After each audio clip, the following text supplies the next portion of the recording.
Welcome to YouTube channel of technical training Jamshedpur. जय हिंद friends, आज हम है सेफ्टी के क्लासरूम में और मेरे साथ है सेफ्टी के 3 होनहार स्टूडेंट्स। ये जो 3 सेफ्टी के स्टूडेंट्स हैं आपके सामने, वो आज आप लोगों को देंगे टीबीटी टूल बॉक्स ट्रेनिंग। तो आइए जानते हैं इन तीनों स्टूडेंट्स से, उसका नाम क्या है, वो लोग कहाँ से आए हैं और वो कौन सी टॉपिक पे आप लोगों को देंगे टूल बॉक्स का ट्रेनिंग। पहले आते हैं आपको, आपका नाम? मेरा नाम वसीम अली, मैं बिहार से हूँ, बिहार के छपरा से रहने वाला हूँ। ओके वसीम अली, आप कौन सी टॉपिक में आज ट्रेनिंग देंगे, टूल बॉक्स ट्रेनिंग? हम आज के टॉपिक में हॉट वर्क देंगे, हॉट वर्क में वेल्डिंग। हॉट वर्क में वेल्डिंग, वेरी गुड। आपका नाम? सर मेरा नाम मोहम्मद अफजल हुआ, मैं बिहार शरीफ से बिलोंग कर रहा हूँ। ओके, टॉपिक है वर्क एट हाइट का। Work at height, okay very good. Next, आपका नाम क्या है? जी मेरा नाम सैयद जमाल है। आप कहाँ से हैं? जी मैं बिहार से हूँ, सिवान जिला से। सिवान जिला से हैं आप, ओके। और तो आपका टूल बॉक्स का जो ट्रेनिंग देंगे कौन सा टॉपिक रहेगा? हॉट वर्क गैस कटिंग था। Very good. सो फ्रेंड्स, आइए एक एक करके हम लोग ये स्टूडेंट्स क्या बताते हैं, कैसे वो लोग प्रेजेंट करते हैं, वो हम देखते हैं। चलिए, आज आप लोगों के लिए आज ये पूरा स्टेज है। Thank you sir. Good morning everyone. Good morning sir. आज का मेरा टॉपिक है हॉट वर्क। सबसे पहले हम जान लें कि हॉट वर्क बोलते किसे है। हॉट वर्क हम उसे बोलते हैं जिसमें से चिंगारी निकलने की समस्या हो, उसे हम हॉट वर्क बोलते हैं। आज यहाँ हम इकट्ठा इसलिए हुए हैं कि आज टीबीटी दिया जाएगा। और टीबीटी किस लिए दिया जाता है? क्योंकि हमें खतरा से बच सके और दूसरों को खतरा से बचा सके। आज का मेरा टॉपिक है वेल्डिंग। वेल्डिंग किसे बोलते हैं? तो वेल्डिंग 2 और 2 से अधिक मेटलों को जोड़ने का जो काम करता है उसे हम वेल्डिंग कहते हैं। सबसे पहले हम जान लें कि वेल्डिंग कार्य क्या है और वेल्डिंग कार्य में क्या क्या हजार्ड है और क्या क्या हम प्रिकॉशन लेंगे। तो सबसे पहले तो आप लोग सब इसके बारे में तो जानते ही हैं, लेकिन मेरा काम यही है कि हम आप लोगों को कुछ डेली बताते रहे और आपको रिव्यू होते रहे। और उसके बाद आते हम सबसे पहले बात करते हैं कि वेल्डिंग में हजार्ड क्या क्या है, हजार्ड क्या क्या हो सकता है, खतरा क्या क्या हो सकता है। तो सबसे पहले आग लगने की समस्या, आग लग सकती है। दूसरा खतरा इलेक्ट्रिक नॉइज हो सकता है, रेडिएशन हो सकता है। उसके बाद जहाँ भी हम वेल्डिंग करते हैं वहाँ पे हॉट सरफेस होता है, वो भी खतरा ही है। बर्न इंजरी हो सकता है, आई इंजरी हो सकता है, ये सब खतरा है। तो आइए सबसे पहले हम बात करते हैं कि इसमें प्रिकॉशन हम लोग क्या क्या लेंगे। तो प्रिकॉशन हम ये लेंगे कि मतलब जैसे कि जहाँ भी हम वेल्डिंग का काम कर रहे हैं वहाँ पे जितना भी कॉम्बिस्टेबल मटेरियल हो उसको रिमूव कर दे, वहाँ से हटा दे। और जो नहीं हटा सकते हैं उसको फायर ब्लैंकेट से हम कवर कर दें। जहाँ भी गीला सरफेस है वहाँ पे हम वेल्डिंग नहीं करेंगे। और सबसे पहले वेल्डिंग करते समय हम वेल्डिंग मशीन का पॉइंट पूरा चेक कर ले और कोई वेस्ट इधर उधर ना फेंकें, क्योंकि उससे हमें खतरा हो सकता है। जूता में अंदर जा सकता है, उससे पैर जल सकता है। जहाँ पे प्रॉपर वेल्डिंग नहीं होगा वहाँ पे हम वेल्डिंग नहीं करेंगे। और जहाँ भी हम वेल्डिंग करेंगे, वेल्डिंग करने से पहले हमको वहाँ 3 मीटर का वेरिकेशन लगाना है और उसके बाद भी 3 मीटर का वेरिकेशन लगाना है। वेरिकेशन में हमको डेंजर ये सब का टैग लगाना है। उसके बाद जहाँ भी हम वेल्डिंग करेंगे वहाँ पे फायर एक्सटिंग्विशर अनिवार्य रखना है।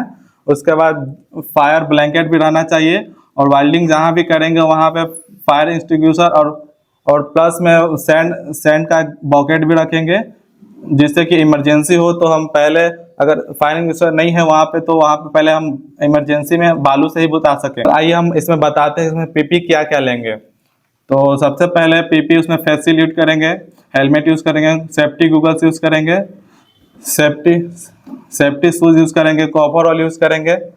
अब आइए इमरजेंसी प्रोसीजर बताते हैं। उसके बाद इमरजेंसी प्रोसीजर में कैसे हम लोग को वेल्टन बजा उसके मुताबिक हम लोग को जाना है। और हॉर्स प्ले रनिंग की तरह दौड़ के नहीं जाना है, हमको आराम आराम से जाना है। जैसे जैसे वेल्टन बजे, जैसे टर्न बजे उसके मुताबिक हम लोग को जाना है। और जाके बाद पहले ये चेक करेंगे कि हवा किधर का किधर गैस लीकेज हुआ है उसके मुताबिक हम चेक करके जाएंगे। ऐसे अब हम लोग का पहला master point, second master point कहाँ कहाँ है उसके मुताबिक हमको जाना है। तो आइए अब हाउस कीपिंग की बात करते हैं। हाउस कीपिंग जो भी डिफेक्टिंग इक्विपमेंट्स है, जो शॉर्टिंग अरेंज है, जो जिसका काम नहीं है उसको हम स्टोर में भेज सकते हैं। और जो भी सामान रखे तो एक जगह रखे, जो भी सामान रखे तो असेंडिंग और डिसेंडिंग ऑर्डर में रखे कि हमें मिल सके। ऐसा नहीं कि मतलब जैसे काम करने जाए तो इधर ये है वो उधर है वो है। आशा करता हूँ कि मेरा सभी बात आप लोगों को समझ में आया होगा और आशा करता हूँ कि मैं आपको सभी मेरे बात को फॉलो करेंगे। Safety first. Good morning everyone. तो आज का टॉपिक है हमारा वर्क एट हाइट का। तो कैसे काम करते हैं वर्क एट हाइट पे और वर्क एट हाइट कितने से शुरू होता है इसके बारे में पहले कुछ हम समझेंगे और जानेंगे। तो जब भी हम जमीन से ऊपर 1.8 मीटर के ऊपर में जब काम करते हैं तो वो काम हमारा वर्क एट हाइट पे होता है। तो जैसे कि काम में हो गया, जैसे कि हम लिफ्टिंग से काम करते हैं, स्काफ होल्डिंग से काम करते हैं, क्रेन मशीन के ऊपर चढ़ के काम करते हैं। तो ये सब जो हमारा काम है सब वर्क एट हाइट के अंदर आ जाता है काम। तो वर्क एट हाइट पे अब जो आज काम करेंगे हम वो स्काफ होल्डिंग पे जाके काम करेंगे। उससे पहले हमको देखना पड़ेगा कि स्काफ होल्डिंग क्या क्या कंडीशन क्या है, उसका इंस्पेक्शन करना पड़ेगा। तो इंस्पेक्शन करने के लिए जितनी रिस्पॉन्सिबिलिटी हमारी है सेफ्टी ऑफिसर की, उतनी रिस्पॉन्सिबिलिटी आपकी भी है कि आप काम करने से पहले जाके देखें कि स्काफ होल्डिंग का क्या कंडीशन में है। तो वो आप कैसे देखेंगे? स्काफ होल्डिंग में 3 टैग करता है, 3 कलर का, रेड, येलो एंड ग्रीन। जब भी रेड टैग लगा हुआ है स्काफ होल्डिंग में, तो रेड टैग लगा हुआ तो वो काम करने की अभी लायक में नहीं है, ठीक है। येलो टैग लगा हुआ है तो स्काफ होल्डिंग का कॉम्पिटिटेंट पर्सन जाके स्काफ होल्डिंग पे जाके जा सकता है। जब भी ग्रीन टैग लगा हुआ है तो वर्कर जाके उस पर काम कर सकता है। जब भी देखिएगा आप ग्रीन टैग लगा हुआ है तभी जाके काम कर सकते हैं स्काफ होल्डिंग पे। और उसमें जाके आप स्काफ होल्डिंग पे चढ़ेंगे सबसे पहले। तो चढ़ने के लिए आप लेडर यूज करते हैं, उस लेडर को देखेंगे कि वो लेडर का कंडीशन कैसा है। तो स्काफ होल्डिंग 3 साइड से क्लैंप हुआ हुआ है कि नहीं हुआ हुआ है उसको देखेंगे। और अपर, लोअर और मिडिल साइड से वो कनेक्ट हुआ हुआ है स्काफ होल्डिंग में, वो चीज को देखेंगे। और हमेशा लेडर पे चढ़ने वक्त हमेशा लेडर को सामने देखेंगे, ना कि दाएं बाएं इधर उधर देखेंगे। कुछ भी सामान लेडर के ऊपर नहीं लेके जाएंगे। अपने जो भी जाएंगे सिर्फ लेडर को हमेशा 3 पॉइंट में कनेक्ट करेंगे। 3 पॉइंट में हमेशा कनेक्ट होना चाहिए। स्काफ होल्डिंग पे जब हम ऊपर चढ़ जाते हैं, ऊपर में कॉमन जो 2 खतरा होता है वो कॉमन होता है, एक मैन गिरना, एक होता है मटेरियल गिरना। तो उस पे बात करेंगे कि मैन और मटेरियल को कैसे करेंगे, बचाएंगे। तो मैन को बचाने के लिए हम फुल बॉडी हार्नेस का यूज करते हैं। फुल बॉडी हार्नेस हम जो अटैच करते हैं वो स्काफ होल्डिंग के अपर रनर पे अटैच करते हैं और स्काफ होल्डिंग पे जाके देखते हैं अपर रनर, मिडिल रनर और लोअर रनर लगा हुआ है कि नहीं लगा हुआ है। इसी तरह से अब मटेरियल के बारे में आ गया। मटेरियल अगर हम बचाना है, मटेरियल को किसी तरह से लूज मटेरियल ना गिरे, उसके लिए हम क्या देखेंगे? हम देखेंगे कि टो बोर्ड लगा हुआ है कि नहीं। टो बोर्ड अगर लगा हुआ है तो मटेरियल गिरने का चांसेस नहीं रहता है। कोई भी हम टूल्स या टैंकल्स यूज करते हैं स्काफ होल्डिंग के ऊपर, तो वो टूल्स या टैंकल्स को किसी रस्सी से बांध दे अपने स्काफ होल्डिंग में कि वो हम काम करते वक्त किसी कंडीशन में वो स्लिप होके ना गिर जाए किसी साइड में, किसी नीचे, मतलब स्काफ होल्डिंग से नीचे ना गिरे, किसी को चोट ना लग सके, इस तरह से काम करते हैं। और स्काफ होल्डिंग जहां पे भी हम बना है उसके 3 मीटर एवब ये चारों पट्टी ब्रिकेशन करते हैं, ठीक है ना। अब किसी भी सामान को, टूल्स एंड टैकल्स को अगर हमको जरूरत हो तो हम वो लेके तो नहीं जा सकते, मगर वो लिफ्टिंग के द्वारा या फिर बकेट या रस्सी में बकेट बांध के ऊपर टांग सकते हैं, मगर हाथ में नहीं लेके जा सकते। स्काफ होल्डिंग के ऊपर से अगर वायर जाता है उसके लिए भी प्रिकॉशन है। क्या? वो वायर में कवर आइसोलेशन होना चाहिए, डबल आइसोलेशन होना चाहिए। और पीपीईज पे आते हैं। तो हम बात करते हैं पीपीईज। इस काम में पीपीईज जो यूज करेंगे वो पीपीईज कैसा यूज करेंगे, उसका कंडीशन कैसा है और सही तरीके से पीपीईज। तो हमारा सबसे पहले जरूरी है हेलमेट, ठीक है ना, hand gloves, safety shoes, full body harness. उसका कंडीशन भी देखेंगे कि कितना उसका कंडीशन सही है, फुल बॉडी हार्नेस जो यूज कर रहे हैं हम उसका कंडीशन कैसा है, किसी तरह से चुराया हुआ नहीं है, स्क्रैच नहीं है, डैमेज नहीं है, इस चीज को कंडीशन को देखेंगे। और अपने एरिया में जो भी हम स्कार्फ फोल्डिंग का एरिया है, स्कार्फ फोल्डिंग के एरिया में हाउस कीपिंग भी देखेंगे कि जो लूज मटेरियल है, जो मटेरियल यूज नहीं हो रहा, जो टूल्स एंड टैकल्स यूज नहीं हो रहा, उस मटेरियल या टूल्स एंड टैकल्स को वहां पे ना रखे, वो स्टोर भेज दे, या फिर मेंटेनेंस अगर खराब है, कुछ ऐसा टूल्स एंड टैकल्स मशीन खराब है तो वो मेंटेनेंस के लिए भेज दे। इसी तरह से हम काम करेंगे तो हम खतरे से बच सकते हैं। तो हम अपना बात को यहीं पे खत्म करते हैं। आप लोग मेरे बात को फॉलो करेंगे तो अच्छे से काम करेंगे। Safety first. Good morning everybody. Good morning sir. जैसा कि आप जानते हैं हम सब यहाँ पे टीबीटी के लिए इकट्ठा हुए हैं। तो टीबीटी आप लोग काफ़ी दिनों से काम कर रहे हैं, आप लोगों को टीबीटी के बारे में और सेफ्टी के बारे में काफ़ी नॉलेज है, लेकिन हमारा काम है एज ए सेफ्टी ऑफिसर कि आप लोगों को इसके बारे में, सेफ्टी के बारे में थोड़ा कुछ जानकारी देते हैं। हॉट वर्क मेरा ये है टॉपिक है, उसमें है गैस कटिंग। तो गैस कटिंग होता क्या है, इसके बारे में, इसके हैजार्ड और प्रिकॉशन के बारे में बात करेंगे। तो गैस कटिंग के जो सबसे पहला उसका चेक करते हैं, उसका जो हॉर्स पाइप है उसको पहले चेक करते हैं। जैसे कि जो गैस से आ रहा है, गैस सिलेंडर से आ रहा है, एलपीजी से आ रहा है, या फिर जो डीए से आ रहा है, डिजॉल्व एसिटिलीन से आ रहा है, तो उसको चेक करते हैं। चेक करने का उसका सही प्रॉपर वे है कि उसको जो पाइप है उसको पहले मोड़ करके, हल्का सा मोड़ करके चेक करते हैं कि अगर मोड़ने में अगर हल्का सा भी माइनर अगर दिख रहा है, क्रैक अगर हल्का सा भी दिख रहा है, तो वहाँ से गैस लीक करने का चांसेस है। तो वहाँ से अगर गैस लीक करने का चांसेस है तो हो सकता है बहुत बड़ा हजार्ड हो सकता है, गैस लग सकता है, बहुत सारा दिक्कत हो सकता है आप लोगों के। तो इसलिए इसको अगर थोड़ा सा भी अगर उसमें दिख रहा है तो उसको हम चेंज कराएंगे, उसको स्टेट भेज करके उसको चेंज कराएंगे।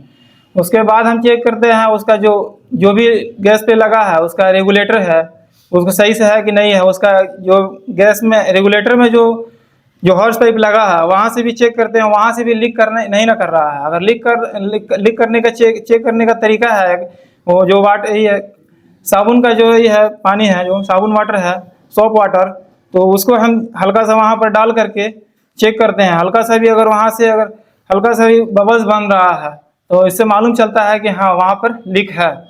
अगर लीक है तो फिर उसको भी वहाँ पर ठीक करते हैं, या तो फिर उसको पाइप को चेक करके ठीक करेंगे, या फिर उसको बढ़िया से टाइट करके उसको ठीक करेंगे। फिर उसके बाद से आइए, उसके बाद से चेक करेंगे जो गैस कटिंग का जो कॉर्क है उसको, उसके गैस कटिंग के नीचे जो 2 कॉर्क होता है, जो दोनों पाइप का आता है, एक डीए से आता है और एक एलपीजी से सिलेंडर से आता है।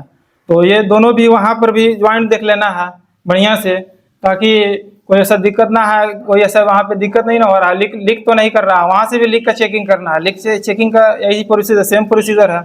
उसके बाद जो उसका जो मेन पॉइंट है, नोजल भी उसका भी देखना है। वहाँ भी बहुत सारा गैस कटिंग का होता है कि नोजल भी मेन पॉइंट पर भी हल्का सा डिफेक्टिंग होता है। अगर वहाँ भी अगर कोई ऐसा दिक्कत आपको दिख रहा है तो उसको भी चेक करा लेना है, ताकि जब आप गैस कटिंग करेंगे तो फिर वो ठीक से नहीं कटेगा, स्ट्रेट लाइन से कटिंग नहीं हो पाएगा।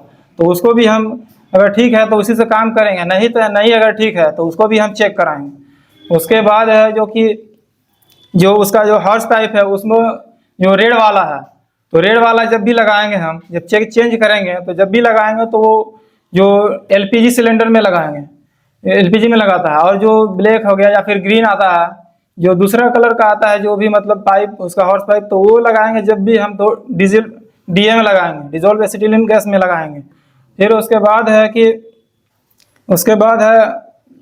कि ये सब हो जाएगा। इसके बाद चेंज करने के बाद जो चेक करेंगे, उसके बाद से वेरिफिकेशन पे आते हैं। वेरिफिकेशन में क्या है कि जहाँ से गैस कटिंग हो रहा है उससे 3 मीटर दूरी पर वेरिफिकेशन करेंगे, वेरिफिकेशन करेंगे। और वेरिफिकेशन करने के बाद जहाँ से हमारा एंट्री पॉइंट है वहाँ पर भी हम फायर एक्सटिंग्विशर रखते हैं। जैसे एज पर रिक्वायरमेंट, जैसे कंबस्टिबल ज़्यादा मशीन कंबस्टिबल मेटल है तो उसके लिए हम जानते हैं कि डीसीपी यूज़ करते हैं, तो वहाँ पे डीसीपी रखेंगे और डीसीपी रखेंगे। और मेन गेट से मतलब 2-4 फीट अंदर रखेंगे वेरिकेशन के, जहाँ से एंट्री पॉइंट है। उसके बाद अंदर भी 2-4 जगह हम रखेंगे, डीए रखेंगे और भी CO2 रखेंगे 5 रिगोसर। और उसके बाद इस वेरिकेशन के बाद फिर हम 3 मीटर दूरी पर फिर एक हार्ड वेरिकेशन करते हैं। उस वेरिकेशन पे टैग लगाते हैं, उस पर लिखते हैं do not inter without permission. फिर उस टैग पे और फिर दूसरा टैग भी लगाते हैं जो डेंजर लिखते हैं या फिर कॉशन लिखते हैं। इसके बाद है कि उसका प्रॉपर फिर उसके बाद जो है कि हाउसकीपिंग का भी ध्यान रखते हैं। हाउसकीपिंग में है कि कोई भी जो मटेरियल या फिर मशीन है जो कि सही नहीं है, जिसका काम हाउसकीपिंग, तो हाउसकीपिंग में है कि उधर देख लेंगे जो मतलब मशीन काम का नहीं है या फिर कोई भी ऐसा मटेरियल है या फिर कुछ भी है सब्सटेंस, कोई भी यानी सब्सटेंस है जो रखा है तो उसको साइड में रखेंगे या फिर स्टोर में भिजवा देंगे। उसको वेरिकेशन के एरिया में नहीं रखना है या फिर आने जाने का जो रास्ता है उसमें भी नहीं रखना है। उसको भी बढ़िया से हाउसकीपिंग करेंगे, क्लियर रखेंगे रास्ता आने जाने का, ताकि इमरजेंसी में कोई भी ऐसा दिक्कत ना हो, बढ़िया से काम कर सके। इसके लिए हम हाउसकीपिंग रखना ज़रूरी है। आइए हम बताते हैं फिर अब PPE के बारे में। PPE यूज़ करते हैं उस टाइम PPE यूज़ करते हैं, फेस शील्ड लगाते हैं, गूगल, ये हम बताते हैं फिर PPEs में कौन सा PPE यूज़ करना है as per requirement gas cutting के। तो फेस शील्ड हो गया, गूगल्स हो गया और हेलमेट हो गया और सेफ्टी शूज़ हो गया और एप्रॉन हो गया, लेदर एप्रॉन यूज़ करना है। फिर उसके बाद है कि आइए अब बताते हैं हम इमरजेंसी प्रोसीजर के बारे में। इमरजेंसी प्रोसीजर है कि जब भी बेल टॉन या पोस्ट टॉन जब भी बजेगा तो उस टाइम में एग्जिट रूट के सहारे बाहर हम असेंबली पॉइंट पे या फिर एग्जिट रूट के सहारे मास्टर पॉइंट पे जाएंगे जो आपके नज़दीक होगा। जैसे मास्टर पॉइंट 1 है या फिर मास्टर पॉइंट 2 है, एंटी क्लॉकवाइज जाना है फायर लगने पर या फिर कोई भी इमरजेंसी हो सकता है। उस टाइम में जो भी आपके नज़दीक जो भी मास्टर पॉइंट होगा उस पे जाना है। फिर वहाँ पर उस पर सेग्रीगेट एक स्ट्रेट लाइन में आपको खड़ा होना है, ताकि जो आपका सुपरवाइज़र है या फिर आपका जो सेफ्टी ऑफिसर है वो आपका हेड काउंटिंग बढ़िया से कर ले, पता चल जाए कि कौन आया है कौन नहीं है। तो आइए हम आज इतना ही पे TBT अपना समाप्त करते हैं। आशा करते हैं हम आप लोग मेरे बातों को समझ रहे हैं और फॉलो करेंगे। Safety first. सो फ्रेंड्स, आशा करता हूं कि आपको ये जो आज ट्रेनिंग दिखने को मिला है, जो ट्रेनिंग मिला है टूल बॉक्स ट्रेनिंग, आपको काफ़ी फ़ायदा हुआ है। आशा करता हूं इससे आपका नॉलेज में काफ़ी वृद्धि हुआ होगा। अगर फ्रेंड्स ये वीडियो आपको पसंद लगा तो प्लीज़ इसे लाइक ज़रूर कीजिएगा और इसे अपने फ्रेंड्स और रिलेटिव्स के साथ ज़रूर शेयर कीजिए। अगर आप इस चैनल में नए हैं तो सब्सक्राइब बटन ज़रूर प्रेस कीजिए और बेल आइकॉन प्रेस करना मत भूलिए। और आपको अगर बनना है एक कामयाब safety officer so please contact कीजिए Techno Institute of technical training Jamshedpur में, क्योंकि फ्रेंड्स हम काम सिखाते भी हैं और हम काम दिलाते भी हैं। Techno Institute of technical Training में कांटेक्ट करने के लिए स्क्रीन में जो नंबर है उसमें आप ज़रूर कॉल कीजिए। फ्रेंड्स, आज यहीं तक रहते हैं, मिलते हैं अगले वीडियो में। जय हिंद friends. Techno Institute of technical Training, आपकी उड़ान ही हमारी पहचान है। अगर आप में हुनर है तो ही आपकी कदर है और युवाओं को हुनरमंद बनाने की हर संभव कोशिश Techno Institute of technical Training के द्वारा जारी है। तो करिए अपने उज्जवल भविष्य की तैयारी Techno Institute of technical Training के साथ। इस ट्रेनिंग इंस्टीट्यूट में बहुत सारे शॉर्ट टर्म सर्टिफाइड ट्रेनिंग कराए जाते हैं, जैसे कि PLC एंड SCADA प्रोग्रामिंग,